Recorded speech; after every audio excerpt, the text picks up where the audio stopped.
12 જૂન 1905 અલ્હાબાદ હાઈકોર્ટમાં એક ખૂબ જ ખાસ સુનાવણી ચાલી રહી હતી. આ સુનાવણી ભારતીય ન્યાયિક ઇતિહાસમાં એટલા માટે ખાસ હતી કારણ કે આ પ્રથમ અને એકમાત્ર પ્રસંગ હતો જ્યારે ભારતના વડાપ્રધાનને વ્યક્તિગત રીતે અદાલત સમક્ષ હાજર થવું પડ્યું હોય. આ માત્ર એક કાનૂની કાર્યવાહી નહોતી, પણ આ એક તોફાની ઘટનાક્રમની શરૂઆત હતી જેણે આગામી 21 મહિના માટે ભારતીય લોકશાહીનો ચહેરો પૂરી રીતે બદલી નાખ્યો. આ એ સમય હતો જ્યારે ભારતીય ઇતિહાસનો ડાર્કેસ્ટ ચેપ્ટર એટલે કે સૌથી કાળો અધ્યાય કહેવામાં આવે છે, જ્યારે દેશમાં ઇમરજન્સી લાદવામાં આવી. આ માત્ર 21 મહિના નહોતા, આ એ સમય હતો જ્યારે ભારતની આઝાદી, ભારતનું બંધારણ અને ભારતીય નાગરિકોના મૂળભૂત અધિકારો એના ઉપર એક મોટો પ્રશ્ન ચિહ્ન લાગી ગયો. આ વિડીયોમાં આપણે વિગતવાર સમજીશું કે આખરે તત્કાલીન વડાપ્રધાન ઇન્દિરા ગાંધીને આટલું મોટું પગલું કેમ ઉઠાવવું પડ્યું, એની પાછળના કારણો શું હતા અને દેશ પર તેની શું અસર થઈ. તો 1960ના દાયકામાં ઇન્દિરા ગાંધી ભારતીય રાજનીતિના કેન્દ્રમાં આવી રહ્યા હતા, પરંતુ તેમનો રસ્તો સરળ નહોતો. જવાહરલાલ નહેરુના અવસાન પછી કોંગ્રેસના વરિષ્ઠ નેતાઓના એક જૂથ, જેને સિન્ડિકેટ કહેવામાં આવતું, એ ઇન્દિરા ગાંધીને વડાપ્રધાન બનાવવાને સમર્થન આપ્યું, કારણ કે તેમને લાગતું હતું કે તેઓ એક ગૂંગી ગુડિયા સાબિત થશે અને સિન્ડિકેટના ઈશારા ઉપર ચાલશે. પરંતુ આ અંદાજ બહુ જલ્દી ખોટો સાબિત થયો. 1966માં વડાપ્રધાન બન્યા બાદ ઇન્દિરા ગાંધીએ પોતાની સ્વતંત્ર અને દ્રઢ રાજકીય ઓળખ ઊભી કરી, જેના કારણે કોંગ્રેસમાં આંતરિક મતભેદો વધવા લાગ્યા. આ ટકરાવ 1959ની રાષ્ટ્રપતિની ચૂંટણી દરમિયાન ખુલ્લેઆમ સામે આવ્યો, જ્યારે ઇન્દિરા ગાંધીએ પાર્ટી લાઇન વિરુદ્ધ જઈને વીવી ગિરીને સમર્થન આપ્યું અને સિન્ડિકેટના ઉમેદવાર નીલમ સંજીવ રેડ્ડી હારી ગયા. આ પહેલા મોરારજી દેસાઈને નાણામંત્રી પદ પરથી હટાવવાના નિર્ણયથી પણ એક તણાવ ઊભો થયો હતો. અંતે 1969માં કોંગ્રેસ બે ભાગમાં તૂટી, કોંગ્રેસ ઓ અને કોંગ્રેસ આર. ઘણા લોકોને લાગ્યું કે આ વિભાજન પછી ઇન્દિરા ગાંધી નબળી પડશે, પરંતુ તેમણે જનતાના મજબૂત સમર્થનથી આ તમામ આશંકાઓ ખોટી સાબિત કરી. 1969માં 14 બેંકોનું રાષ્ટ્રીયકરણ અને પ્રીવી પર્સનો અંત કરીને ગરીબોના મસીહા તરીકે પોતાની છબી ઘડી. ત્યારબાદ 1971ની ચૂંટણીમાં ગરીબી હટાવોના નારા સાથે કોંગ્રેસ આરને 518માંથી 392 બેઠકો મળી. અને આ જ વર્ષમાં ભારત પાકિસ્તાન યુદ્ધમાં ભારતની જીત અને બાંગ્લાદેશની રચનાએ ઇન્દિરા ગાંધીને એક આયરન લેડી તરીકે સ્થાપિત કર્યા. જોકે આ ઐતિહાસિક જીત અને લોકપ્રિય છબીની સાથે સાથે દેશમાં બીજા ઘણા મોટા પડકારો ઊભા થયા હતા. 1971ના યુદ્ધની પોતાની એક મોટી આર્થિક કિંમત હતી. લાખોની સંખ્યામાં શરણાર્થીઓ, ખાસ કરીને બાંગ્લાદેશથી ભારત આવ્યા હતા, જેણે દેશના મર્યાદિત સંસાધનો પર ભારે દબાણ નાખ્યું. યુદ્ધ સમાપ્ત થયા પછી પણ દેશમાં મોંઘવારી ઝડપથી વધી રહી હતી અને બેરોજગારી એક મોટી સમસ્યા બની ગઈ. આ બધા કારણોસર 1970નો દાયકો ભારત માટે આર્થિક રીતે અત્યંત મુશ્કેલ રહ્યો.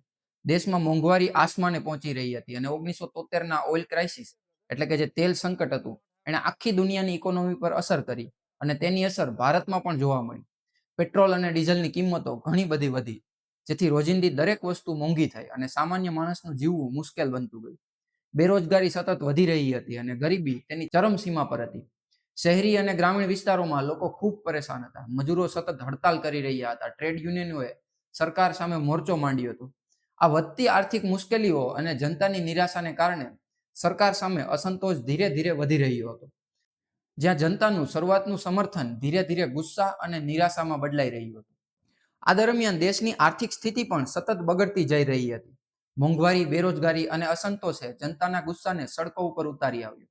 આ જનાક્રોશની શરૂઆત ગુજરાતથી થઈ. 1973-74માં નવનિર્માણ આંદોલનના નામે એક શક્તિશાળી વિદ્યાર્થી આંદોલન ઊભું થયું, જે ગુજરાત સરકારમાં વ્યાપેલા ભ્રષ્ટાચાર અને વધતી મોંઘવારી વિરુદ્ધ હતું. વિદ્યાર્થીઓના આ જબરજસ્ત પ્રદર્શનથી સરકાર પર ભારે દબાણ આવ્યું અને સ્થિતિ એવી બની કે તત્કાલીન મુખ્યમંત્રી ચિમનભાઈ પટેલને રાજીનામું આપવું પડ્યું અને રાજ્ય વિધાનસભા ભંગ કરી દેવામાં આવી. ગુજરાતમાં આંદોલનની સફળતાએ આખા દેશમાં એક નવી આશા જગાવી અને આ જ ચિંગારી 1974માં બિહાર પહોંચી. ત્યાં પણ ભ્રષ્ટાચાર, મોંઘવારી અને બેરોજગારી ગંભીર સમસ્યાઓ બનતી ગઈ હતી. શરૂઆતમાં આ આંદોલન વિદ્યાર્થીઓ સુધી સીમિત હતું, પરંતુ જલ્દી જ તેમને એક એવા નેતાની જરૂર પડી જે આ લડતને એક સાચી દિશા આપી શકે. ત્યારે તેમની નજર પડી જયપ્રકાશ નારાયણ એટલે કે જેપી ઉપર. જેપી એક સન્માનિત ગાંધીવાદી નેતા અને સમાજવાદી વિચારક હતા. શરૂઆતમાં તેમણે આ આંદોલનમાં જોડાવામાં થોડીક અચકાટ બતાવી, પરંતુ વિદ્યાર્થીઓના આગ્રહ અને દેશની બગડતી સ્થિતિ જોઈ તેમણે આ આંદોલનની કમાન સંભાળવાનો નિર્ણય લીધો. પરંતુ જેપીએ આ આંદોલનને માત્ર બિહાર સુધી સીમિત ન રાખ્યું. તેમણે તેને એક રાષ્ટ્રીય જન આંદોલનમાં બદલી નાખ્યું. તેમણે સંપૂર્ણ ક્રાંતિ એટલે કે ટોટલ રિવોલ્યુશનનો નારો આપ્યો, જેનો હેતુ માત્ર સરકાર બદલવાનો નહીં, પરંતુ સમાજ, રાજનીતિ અને અર્થવ્યવસ્થામાં મૂળભૂત પરિવર્તન લાવવાનો હતો. જેપીના આહવાન પર વિદ્યાર્થીઓ, ખેડૂત, મજૂરો અને સામાન્ય નાગરિકો મોટી સંખ્યામાં જોડાયા. વિપક્ષી પાર્ટીઓ ભારતીય જનસંઘ, સોશિયાલિસ્ટ પાર્ટી અને કોંગ્રેસઓ પણ હવે જેપીના નેતૃત્વમાં એક મંચ ઉપર આવી ગઈ. આ આંદોલન બિહારથી શરૂ થઈ અને ગુજરાત અને આખા ઉત્તર ભારતમાં ફેલાઈ ગયું. સરકાર પર ચારે બાજુથી દબાણ વધતું ગયું. આ આંદોલન દરમિયાન જેપીએ ખુલ્લેઆમ ઇન્દિરા ગાંધી પાસે વડાપ્રધાન પદેથી રાજીનામું માંગ્યું. આ માંગ સરકાર માટે અસહ્ય હતી. એક તરફ આર્થિક સંકટ અને સંપૂર્ણ ક્રાંતિનું જન આંદોલન, તો બીજી તરફ ઇન્દિરા ગાંધી સામે અલ્હાબાદ હાઈકોર્ટમાં ચાલતો એક કાનૂની કેસ. આ એ જ કેસ હતો જે આગળ જઈને માત્ર સરકાર નહીં પરંતુ આખા ભારતીય લોકશાહી તંત્રને હચમચાવી નાખવાનો હતો. અને આ એ જ કેસ હતો જેણે ઇમરજન્સી માટે જમીન તૈયાર કરી હતી. 1971ની લોકસભાની ચૂંટણીમાં ઇન્દિરા ગાંધીએ ઉત્તર પ્રદેશની રાયબરેલી બેઠક પરથી જીત મેળવી. પરંતુ તેમના હરીફ સમાજવાદી નેતા રાજનારાયણે આ જીતને અલ્હાબાદ હાઈકોર્ટમાં પડકારી. રાજનારાયણનો આરોપ હતો કે ઇન્દિરા ગાંધીએ ચૂંટણી જીતવા માટે ભ્રષ્ટ અને ગેરકાયદેસર રીતો અપનાવી હતી. ઇન્દિરા ગાંધી પર મુખ્ય આરોપ એ હતો કે તેમણે પોતાના ચૂંટણી સભાઓમાં અને પ્રચાર માટે સરકારી ગાડીઓ, પોલીસ તંત્ર અને સરકારી અધિકારીનો દુરુપયોગ કર્યો, જે ચૂંટણીના નિયમોનું સ્પષ્ટ ઉલ્લંઘન હતું. આ સાથે જ એક વધુ ગંભીર આરોપ એ પણ લાગ્યો કે તેમના અંગત સચિવ યશપાલ કપૂર રાષ્ટ્રપતિ દ્વારા સરકારી પદ પરથી રાજીનામું સ્વીકારવામાં આવે તે પહેલા જ ઇન્દિરા ગાંધી માટે ચૂંટણી એજન્ટ તરીકે કાર્યરત થઈ ગયા હતા. આ ભારતીય ઇતિહાસમાં એક અભૂતપૂર્વ ક્ષણ હતી જ્યારે દેશના વડાપ્રધાનને વ્યક્તિગત રીતે કોર્ટમાં હાજર થવું પડ્યું. ઇન્દિરા ગાંધીએ અદાલતમાં લગભગ 5.5 કલાક સુધી જજના સવાલોનો જવાબ આપ્યો. આ લાંબી સુનાવણી દરમિયાન ઇન્દિરા ગાંધી અને તેમના સમર્થકોને ધીમે ધીમે અંદાજો આવવા લાગ્યો કે હવે અલ્હાબાદ હાઈકોર્ટનો ચુકાદો તેમની વિરુદ્ધ જઈ શકે છે. આ દરમિયાન કેસ સંભાળી રહેલા જસ્ટિસ જગમોહન સિન્હાને પ્રભાવિત કરવાની કોશિશ પણ કરવામાં આવી. અલ્હાબાદ હાઈકોર્ટના તત્કાલીન chief justice DS Mathur Indira ગાંધીના અંગત ડોક્ટર કેપી માથુરના નજીકના સંબંધી હતા. ડીએસ માથુરે સુનાવણી દરમિયાન જસ્ટિસ સિન્હા સાથે મુલાકાત કરી અને કથિત રીતે કહ્યું કે જો તેઓ રાજનારાયણના કેસમાં સરકારના પક્ષમાં ચુકાદો આપે તો તેમને તરત જ સુપ્રીમ કોર્ટમાં પ્રમોશન આપવામાં આવશે. પરંતુ આ દબાણનો જસ્ટિસ સિન્હા પર કોઈ પણ અસર થઈ નહીં. ત્યારબાદ 12 જૂન 1975ના રોજ અલ્હાબાદ હાઈકોર્ટના જસ્ટિસ જગમોહનલાલ સિન્હાએ એક ઐતિહાસિક ચુકાદો આપ્યો. તેમણે ઇન્દિરા ગાંધીની ચૂંટણીને અમાન્ય જાહેર કરી અને એનો સીધો અર્થ એ હતો કે ઇન્દિરા ગાંધી હવે લોકસભાના સભ્ય નહોતા. એમનું વડાપ્રધાનનું પદ પણ ગંભીર જોખમમાં હતું. અદાલતે તેમને આગામી 6 વર્ષ સુધી કોઈ પણ ચૂંટણી લડવા પર પ્રતિબંધ મૂક્યો. આ પરિસ્થિતિમાં ઇન્દિરા ગાંધી પાસે રાજ્યસભામાં જવાનો પણ રસ્તો બચ્યો નહોતો. એટલે કે કાયદેસર રીતે તેમને વડાપ્રધાન પદ છોડવું પડે એમ હતું. જોકે અદાલતે કોંગ્રેસ પાર્ટીને થોડી રાહત આપતા નવા વડાપ્રધાનની વ્યવસ્થા કરવા માટે 3 અઠવાડિયાનો સમય આપ્યો, જેથી પાર્ટી પોતાની વ્યૂહરચના બનાવી શકે. પરંતુ તે સમયે દેશમાં વડાપ્રધાન પદ માટે ઇન્દિરા ગાંધી જેટલું મોટું નામ બીજું કંઈ નહોતું. દેશનો માહોલ એવો હતો કે India is Indira and Indira is India. એવામાં ઇન્દિરા ગાંધી હાજર હોવા છતાં કોઈ બીજા વ્યક્તિને વડાપ્રધાન બનાવવું લગભગ અશક્ય લાગતું હતું. ઉપરથી ઇન્દિરા ગાંધીને પોતાની પાર્ટીમાં કોઈ પણ પર પૂરતો ભરોસો નહોતો. આ દરમિયાન કોંગ્રેસના તત્કાલીન અધ્યક્ષ ડી.કે. બરુઆએ સૂચન આપ્યું કે અંતિમ ચુકાદો ન આવે ત્યાં સુધી ઇન્દિરા ગાંધી પોતે કોંગ્રેસના અધ્યક્ષ બની જાય અને વડાપ્રધાન પદ બીજા કોઈ નેતાને સોંપી દેવામાં આવે. પરંતુ જ્યારે વડાપ્રધાન આવાસમાં આ ચર્ચા ચાલી રહી હતી ત્યારે ત્યાં સંજય ગાંધી આવી પહોંચ્યા. સંજય ગાંધીએ ઇન્દિરા ગાંધીને સ્પષ્ટ સલાહ આપી કે તેઓ રાજીનામું ન આપે. તેમણે એમ પણ કહ્યું કે જો વડાપ્રધાન પદ બીજા કોઈને સોંપવામાં આવશે તો તે વ્યક્તિ એ પદને છોડશે નહીં અને ઇન્દિરા ગાંધી દ્વારા પાર્ટી ઉપર ઊભી કરાયેલી સંપૂર્ણ પકડ એક સમયમાં મટી જશે. ઇન્દિરા ગાંધી સંજય ગાંધીની વાત સાથે સહેમત થયા. તેમણે નક્કી કર્યું કે રાજીનામું આપવાને બદલે જે 3 અઠવાડિયાનો સમય મળ્યો એનો ઉપયોગ કરી અને આ ચુકાદાને સુપ્રીમ કોર્ટમાં પડકારવામાં આવે. સુપ્રીમ કોર્ટમાં આ કેસની સુનાવણી જસ્ટિસ વી.આર. કૃષ્ણ અય્યર દ્વારા કરવામાં આવી. 24 જૂન 1975ના રોજ તેમણે પોતાના ચુકાદામાં કહ્યું કે અલ્હાબાદ હાઈકોર્ટનો નિર્ણય પર સંપૂર્ણ રીતે રોક લગાવવામાં નહીં આવે. સુપ્રીમ કોર્ટે ઇન્દિરા ગાંધીને વડાપ્રધાન તરીકે ચાલુ રહેવાની પરવાનગી તો આપી, પરંતુ સાથે એ પણ સ્પષ્ટ કર્યું કે અંતિમ ચુકાદો ન આવે ત્યાં સુધી તેઓ એક સાંસદ તરીકે મતદાન કરી શકશે નહીં. આ ચુકાદાથી સ્થિતિ થોડીવાર માટે સ્થિર તો થઈ, પરંતુ દેશ હવે એક એવા વળાંક પર હતો જ્યાંથી પાછા ફરવાનો રસ્તો લગભગ અશક્ય હતો. એક તરફ જ્યાં અલ્હાબાદ હાઈકોર્ટ અને સુપ્રીમ કોર્ટની અંદર ઇન્દિરા ગાંધીના રાજકીય ભવિષ્યને લઈને ઉથલપાથલ હતી, તો બીજી તરફ જેપીના નેતૃત્વમાં વિદ્યાર્થીઓ અને જનતાનું આંદોલન વધુ તેજ ઉગ્ર થઈ રહ્યું. સુપ્રીમ કોર્ટના નિર્ણયના બીજા જ દિવસે એટલે કે 25 જૂન 1975ના રોજ દિલ્હીના રામલીલા મેદાનમાં જેપીએ એક વિશાળ રેલીનું આયોજન કર્યું. આ રેલી કોઈ સામાન્ય રેલી નહોતી. એમાં લાખોની સંખ્યામાં લોકો ભેગા થયા જે સરકારથી નારાજ હતા અને દેશમાં પરિવર્તન ઈચ્છતા હતા. આ ઐતિહાસિક રેલીમાં જેપીએ પ્રસિદ્ધ કવિ રામાધારીસિંહ દિનકરની એક કવિતાની એક પંક્તિને દોહરાવી જે બાદમાં ઇમરજન્સી સામે એક નારો બની ગઈ. તે પંક્તિ હતી, સિંહાસન ખાલી કરો કે જનતા આતી હૈ. આ નારો સીધો ઇન્દિરા ગાંધી અને તેમની સરકારને ખુલ્લો પડકાર હતો.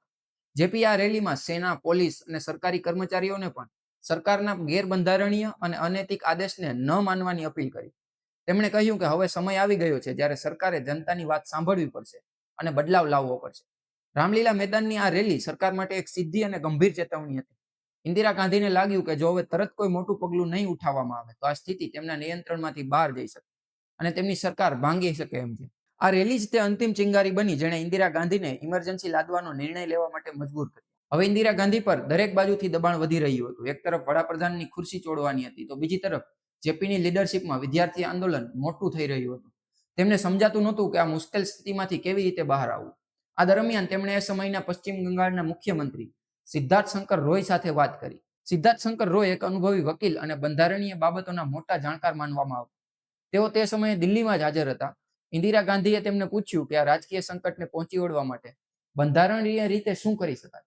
આ વાત પર સિદ્ધાર્થ શંકર રોયે ઇન્દિરા ગાંધીને સલાહ આપી કે બંધારણના અનુચ્છેદ 352 હેઠળ આંતરિક અશાંતિના આધારે દેશમાં ઇમરજન્સીની જાહેરાત કરી શકાય.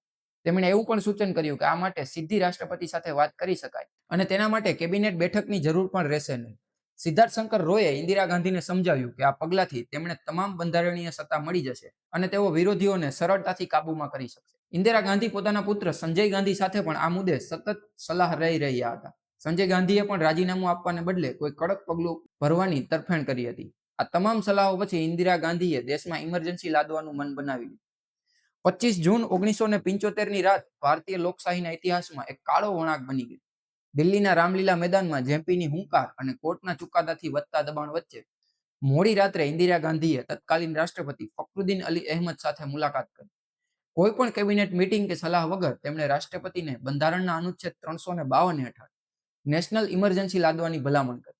રાષ્ટ્રપતિએ તરત જ આ ભલામણ પર હસ્તાક્ષર કરી દીધા અને આંતરિક અશાંતિના આધાર પર જ્યારે તે સમયમાં દેશમાં કોઈ પણ સશસ્ત્ર વિદ્રોહ નહોતો તો પણ ઇમરજન્સીની જાહેરાત કરી દીધી. આ નિર્ણય એટલો ગુપ્ત અને ઝડપથી લેવાયો કે કેબિનેટને પણ તેની જાણ કરવામાં ન આવી. કેબિનેટને 26 જૂનની સવારે આની જાણ કરાઈ.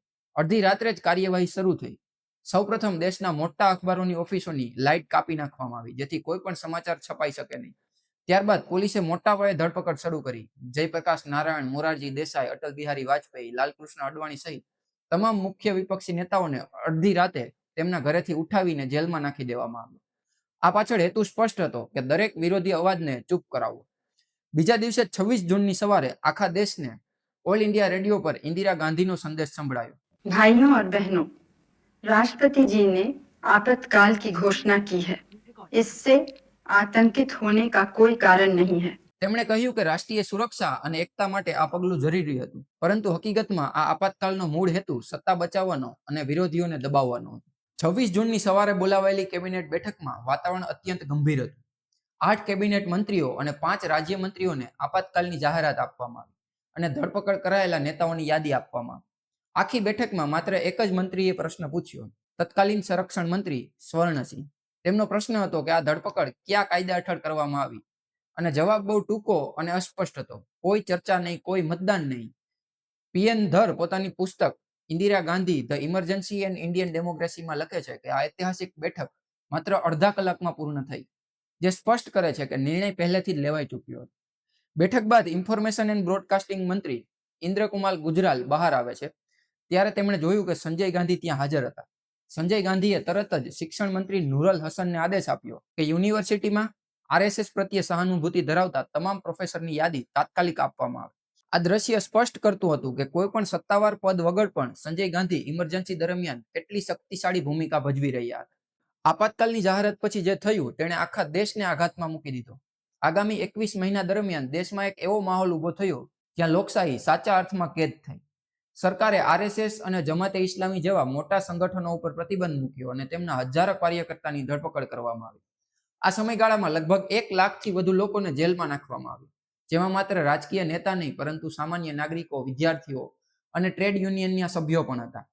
સરકારે દમન માટે મીસા એટલે કે maintenance of internal security act અને ડીઆઈઆર જેવા અત્યંત કઠોર કાયદાનો ઉપયોગ કર્યો. મીસા હેઠળ કોઈ પણ વ્યક્તિને કેસ ચલાવ્યા વગર, કોઈ પણ આરોપ સાબિત કર્યા વગર અનિશ્ચિત સમય માટે જેલમાં નાખી શકાતો હતો. આ કાયદો સરકાર માટે વિરોધીઓને દબાવવાનો સૌથી શક્તિશાળી હથિયાર બની ગયો.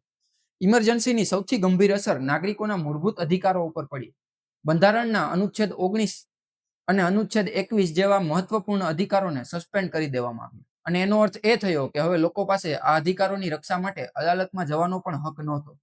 આ સમયગાળાને રૂલ બાય ડિક્રી તરીકે ઓળખવામાં આવ્યો. અર્થાત સરકાર સંસદમાં ચર્ચા કે કાયદા પસાર કર્યા વગર સીધા વટહુકમો અને એક્ઝિક્યુટિવ ઓર્ડર દ્વારા શાસન ચલાવતી હતી. દેશમાં ડરનો માહોલ હતો. સરકારની ખુલ્લેઆમ ટીકા કરવી અપરાધ સમાન બની ગઈ અને જે અવાજ ઉઠાવતા તેમને તરત જ ધરપકડ કરવામાં આવતી. આ દરમિયાન એક મહત્વપૂર્ણ કાનૂની સુરક્ષા હેબિયસ કોર્પસને પણ સ્થગિત કરી દેવામાં આવી. હેબિયસ કોર્પસ એ દરેક નાગરિક માટે એક રક્ષણ કવચ હતું, જે મુજબ ધરપકડ કરાયેલા વ્યક્તિને 24 કલાકમાં કોર્ટ સમક્ષ રજૂ કરવી ફરજિયાત હતી. પરંતુ ઇમરજન્સીમાં આ અધિકાર પણ છીનવી લેવામાં આવ્યો. પરિણામે ધરપકડ કરાયેલા વ્યક્તિના પરિવાર કે વકીલને પણ જાણવાનો અધિકાર નહોતો કે તેમને કેમ જેલમાં નાખવામાં આવ્યા છે. અને આ જ દરમિયાન એપ્રિલ 1976માં સુપ્રીમ કોર્ટે એડીએમ જબલપુર વર્સિસ શશિકાંત શુક્લા કેસમાં એવો ચુકાદો આપ્યો જેને આજે ન્યાયિક ઇતિહાસનો કાળો ડાઘ કહેવામાં આવે છે. કોર્ટે કહ્યું કે આપાતકાલ દરમિયાન સરકાર નાગરિકોના મૂળભૂત અધિકારો, ઇવન જીવન જીવવાના અધિકારને પણ સસ્પેન્ડ કરી શકે છે. તેનો અર્થ એ હતો કે સરકાર જો ઈચ્છે તો કોઈની આઝાદી અને જીવનને પણ કોઈ પણ અદાલત રક્ષણ આપી શકતી નહોતી. અને આ ચુકાદાએ સરકારી દમનને કાનૂની ઢાલ આપી દીધી. પરંતુ આ તો માત્ર શરૂઆત હતી. આપાતકાલની ઘોષણા પછી 21 મહિના સુધી દેશમાં જે કાંઈ પણ થયું તે ભારતીય લોકશાહીના ઇતિહાસમાં એક ડાર્ક ચેપ્ટર બની ગયું. આ દરમિયાન સરકારે ન માત્ર વિપક્ષી અવાજોને દબાવ્યા, પરંતુ પ્રેસ પર પણ સંપૂર્ણ રીતે નિયંત્રણ મેળવી લીધું. સરકારી મીડિયાને એકતરફી પ્રચાર શરૂ થયો. કલાકારો અને ફિલ્મો પર રોક લગાવવામાં આવી. જબરજસ્તી નસબંધી જેવા અમાનવીય અભિયાનો પણ ચલાવવામાં આવ્યા. અને શહેરોમાં અતિક્રમણ હટાવવાના નામે અનેક ડિમોલિશન અને તોડફોડ કરવામાં આવ્યા. આપાતકાલમાં સૌથી પહેલા પ્રેસની સ્વતંત્રતા પર સીધો હુમલો થયો. સરકારે ન્યૂઝપેપર, રેડિયો, ટેલિવિઝન પર સખ્ત સેન્સરશિપ નાખી દીધી. આનો અર્થ એ હતો કે કોઈ પણ સમાચાર સરકારની પરવાનગી વગર ન તો કંઈ પ્રિન્ટ કરી શકતા કે ન તો કોઈ વસ્તુ બતાવી શકતા, ખાસ કરીને રાજકીય સમાચારો. આ માટે સરકારે એક ચીફ પ્રેસ એડવાઇઝર નિમ્યા, જે સમાચારો છપાતા પહેલા તેને સેન્સર કરતા.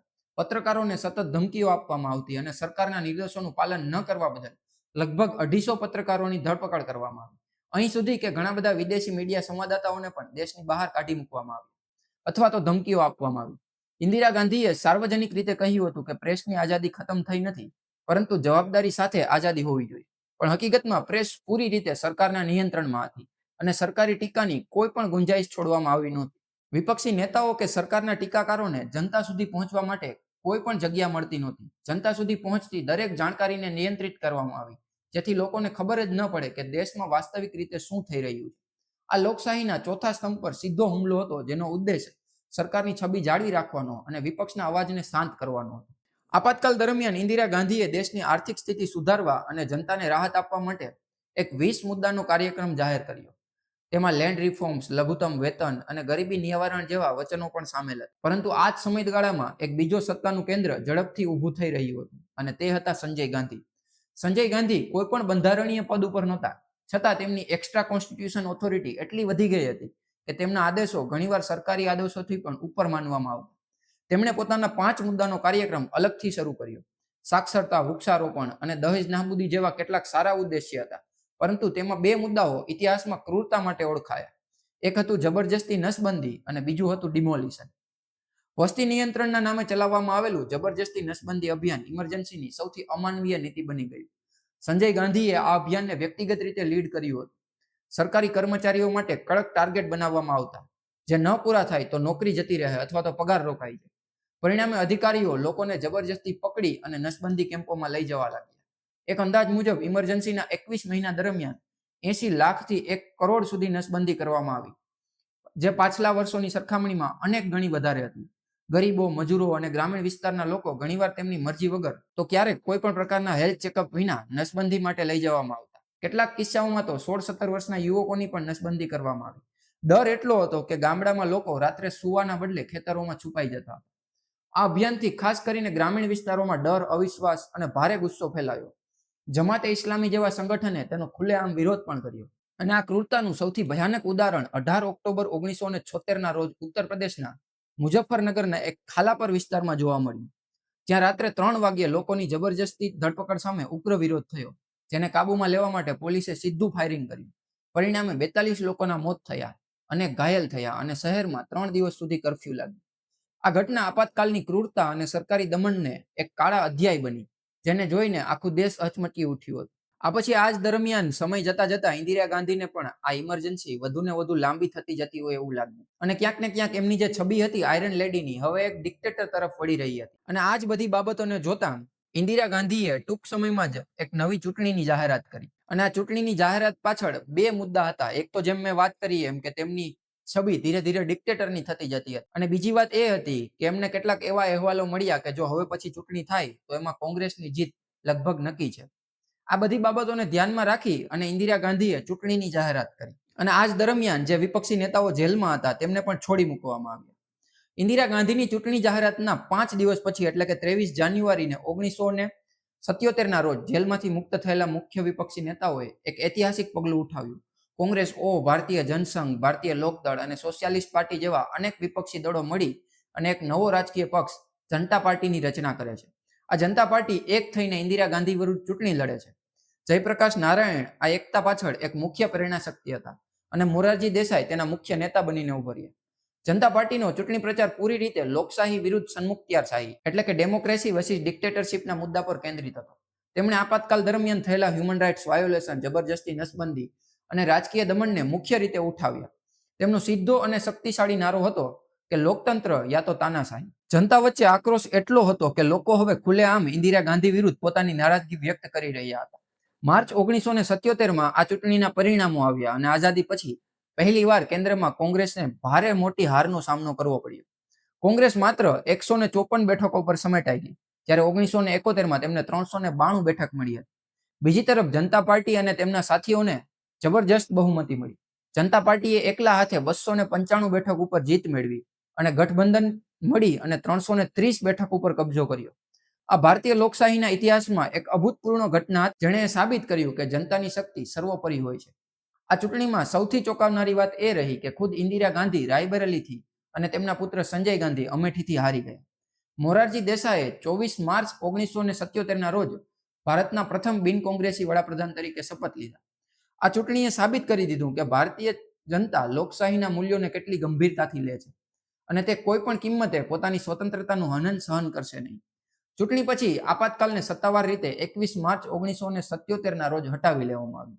તો આ હતી ઇન્દિરા ગાંધી દ્વારા લાદવામાં આવેલી ઇમરજન્સીની આખી વાત, જે દર્શાવે છે કે એક નેતાની ખુરશી ન છોડવાની જીદ દેશને ક્યાંથી ક્યાં લઈ જઈ શકે છે. તો આજના વિડીયોમાં બસ આટલું જ. આપણે આવી જ રીતના મળતા રહેશું ને અલગ મલકની વાતો કરતા રહેશું.